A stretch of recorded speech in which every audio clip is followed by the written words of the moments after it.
Fox 4 News is tonight taking a closer look at the circumstances that allowed an illegal immigrant and convicted criminal to remain in the country despite efforts to get him out. The Cuban national is now charged with capital murder for a gruesome machete attack this week at a Dallas motel. Fox 4's Alex Boyer joining us live with a closer look at that. Alex. Hey, Stephen, I can tell you that the suspect remains here in the Dallas County Jail. You know, today we learned new details about why the Cuban national was not deported after serving time in a California jail, despite the fact that there was a federal immigration order in place. Theoretically, 37-year-old Jordanis Cobos Martinez should not have been in the United States when police say he beheaded his boss at a Dallas motel Wednesday morning.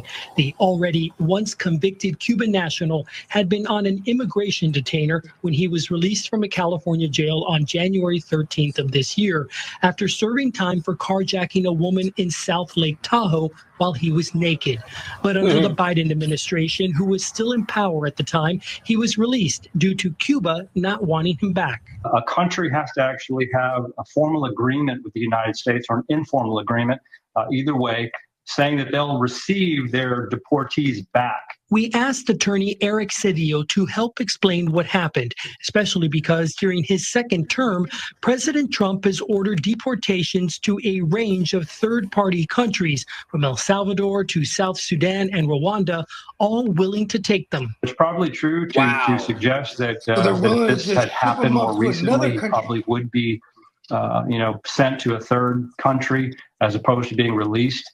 Out into the country. So it's a situation where, timing had a lot to do with it. In cases where a defendant like Cobos Martinez is in and out of jail, there are a lot of moving parts, from the police to the prosecutors and courts, that can complicate his custody status. But a statement from the Department of Homeland Security puts the blame squarely on the previous administration's policies, saying in part, this gruesome savage slaying of a victim at a motel by Jordanis Cobos Martinez was completely preventable if this criminal illegal alien was not released by the Biden administration because Cuba would not take him back, adding that President Trump and Secretary Noem are no longer allowing barbaric criminals to indefinitely remain in America. Cedillo says Cobos Martinez would likely be deported to a third-party country now, but he first has to answer to the murder charge here in Dallas, so immigration status may end up being a moot point. In this situation, they're looking at, a situation where this individual may never get out of jail. He'll probably be doing time here in the United States for the rest of his life. And we just learned minutes ago from a court official that the suspect is being held on a $1 million bond. Still, he will not get out because of that new immigration hold. Steve? All right, Alex Boyer in downtown Dallas. Thanks. All right, couple things here. It's like, first of all, obviously extremely terrible what this dude did, right? And like, it was preventable because of what the laws that they're trying to enforce by getting rid of these immigrants in that fashion, right? Because that's the whole hoopla about it, right? Oh, we got it. But then here's where I don't like it. It's because this is that type of shit where even a President Trump comes out and speaks on this shit, right? Because this is what they want to publicize, to get the masses to be like, the mass Karens to be like, yeah, see, this is why we need to get rid of them. Look at how barbaric they are. You know what I mean? Granted, it was extremely barbaric, this shit. But you get what I'm saying? Like, they're going to use this shit to further an agenda, bro. Like, call me conspiracy theory buggy, but you know what I mean? I can't help but wear the hat, bro. Bro, immigration is key. 100%, bro. Right. These borders and, these illegals, you know what I mean? Especially if they ain't productive citizens. This dude already caught a sex charge. Yeah. And got let out. You're supposed to get rid of him then, right? You said you want to get rid of these guys. No, 100% like Tory Lanez, bro. Right when he's done doing his time, you get deported. You're gone. You can't come back. And it's like, does Canada take him back because he has charges? Well, that's where he's from. They got to take that off in their country if you have unpaid parking tickets for real in America. You know what I mean? Yeah. And even if you got like a dope case on your record, if you got certain felonies on your record, yeah, you can't even go over to their country. Sometimes they won't even allow. Yeah, no, they won't. Yeah, that's a damn good question if they're gonna allow his ass back, bro. You know what's gonna happen in the event of that, right? He got to go to third party joins. Where did he say he got to go to Sudan? What was the 3 countries that Trump said the third world? You don't let them come. Oh my God, that's some cold shit. We got room for them in this third world. That's where they got the real life, present day, modern day pirates, bro. Bro, that shit is crazy. The motherfuckers are still a shit. They sent Tory Lanez out to Sudan. They're gonna hold him for all the ransom, bro.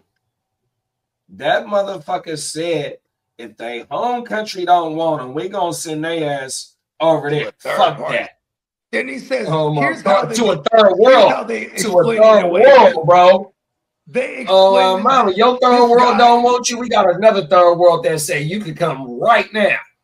And that the Jordanist guy, they explained him away by saying, well, we were supposed to, what happened was we were supposed to send him to a third party country, but the timing of it all was the issue.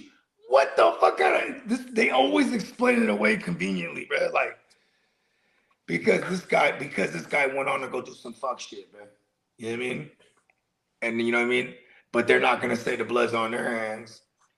How does that family feel about that shit? Do they swear? What happens there? Does the family I feel like the family has a case here against the government. You know what I mean? Yo, you let this motherfucker out, and this is what happened because y'all actions. And the wife and the kids saw the shit that happened too. That's what I'm saying, bro. You got a case that psychological damage for life, bro. Yeah. Listen, I'm gonna need $500 million. I need $1 billion. You know what I mean? Then they're gonna settle out. You know what I mean? I need to own the state of Texas, you punk motherfucker. You didn't let this motherfucker take my husband's memorial up for dude and put a foundation up for dude. You know what I mean? And then they're gonna get ISIS behind it, and all this shit is gonna be like, oh, this is for the foundation, to prevent this, the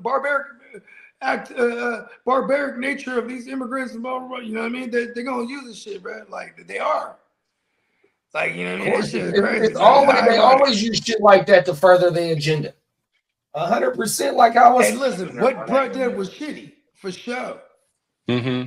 It was. So, man, at the end of the story, is that motherfucker has to pay for his crimes in the state of Texas before he gets deported. They might even so that motherfucker gonna have to do 50 fucking years, and then he gonna get deported to Sudan. I'm gonna say one thing: he may not last a couple days in jail.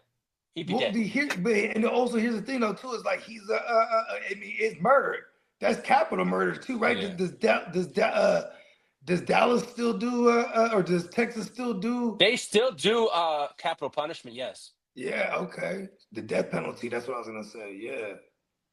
That's capital murder. Hey, you know what? So I wasn't able to find the exact story about the Houston shit, but I did find something where it coincides with the shit that we were talking about a couple of months ago and the updated shit. Let's pull this up real fast. Okay, yeah.